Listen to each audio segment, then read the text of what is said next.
Hey guys, what's up? My name's Cody Fisher. Hey guys. Hey guys.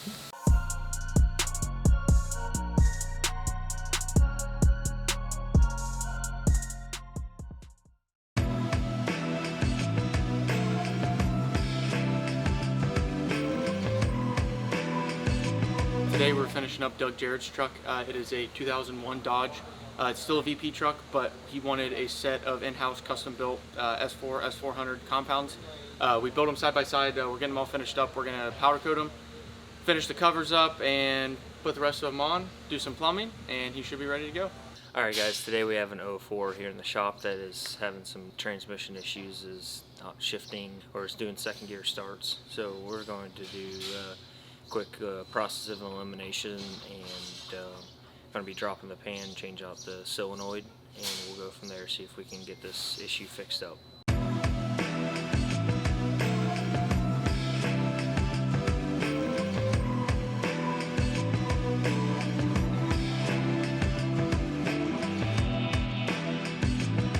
The customer also had a complaint about slowly applying into gear when he drops into drive or reverse.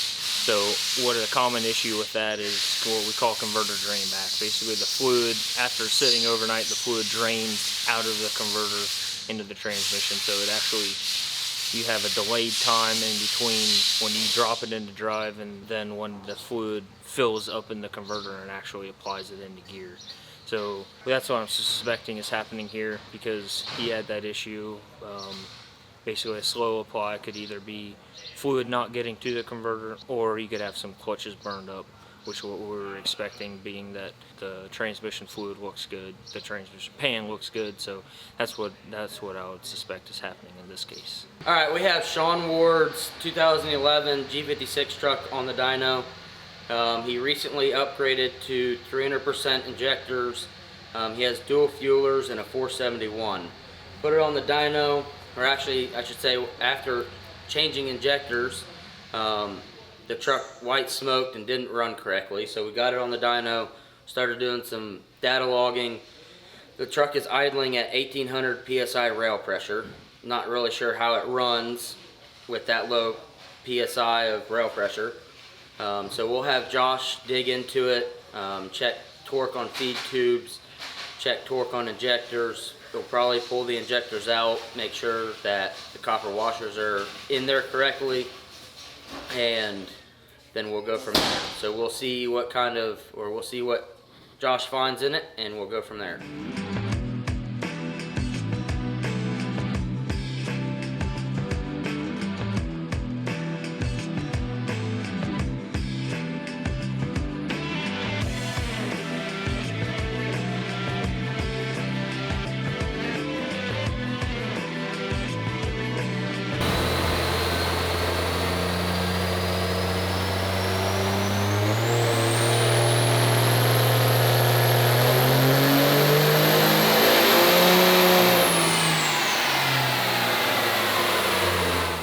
Alright, so we got the turbo swapped out. Luckily we had another 472 8310 turbo sitting on the shelf. So we swapped the center section and the housing on it. And peak power, we only picked up an additional 50 horsepower. But at 3,500 RPM, we picked up 100 horsepower over the old 2.5 turbo. So I think he's going to go home, play with some turbos, see if he can pick up any more power, and so we'll get him off the dyno and send him on the way. What are we doing today? Replacing a motor in an 06 Dodge with the D&J reman. What's up with this one? It's blowed up. It's blown up. What, like Lost the rings. rod knocking or something? Lost rings, no compression. It's not good. They're just getting a stock reman. Yep.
Alright, we have Patrick Ramey's 2008 68 RFE truck.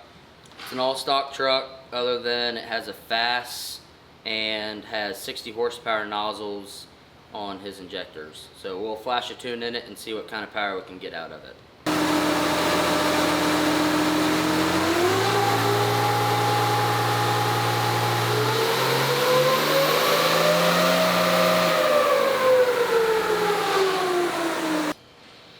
Alright, so we have Patrick's truck finished up. We started out at 455 horsepower as a baseline tune, or as a max effort tune. We did some adjustments in the tune with timing and with regulator current, and messed with the vanes on the turbo, and we ended up at 493 horsepower, and I think it was 950 foot-pounds of torque. So that's all we could get out of his stock CP3 with the bigger injectors. His stock CP3 was running wide open a lot sooner than normal, so we'll get him off the dyno and send him on the way. Alright guys, we have a 2015 here in the shop that we're doing a 48 RE transmission swap on. The swap will include a classic Firepunk Anteater and a Firepunk Porcupine. So we have the 68 that he is having some issues with, that instead of rebuilding it, we're just going to go ahead and swap it. So he's got higher horsepower goals than what we'd feel comfortable with the 68, and so we get to do a 48 swap.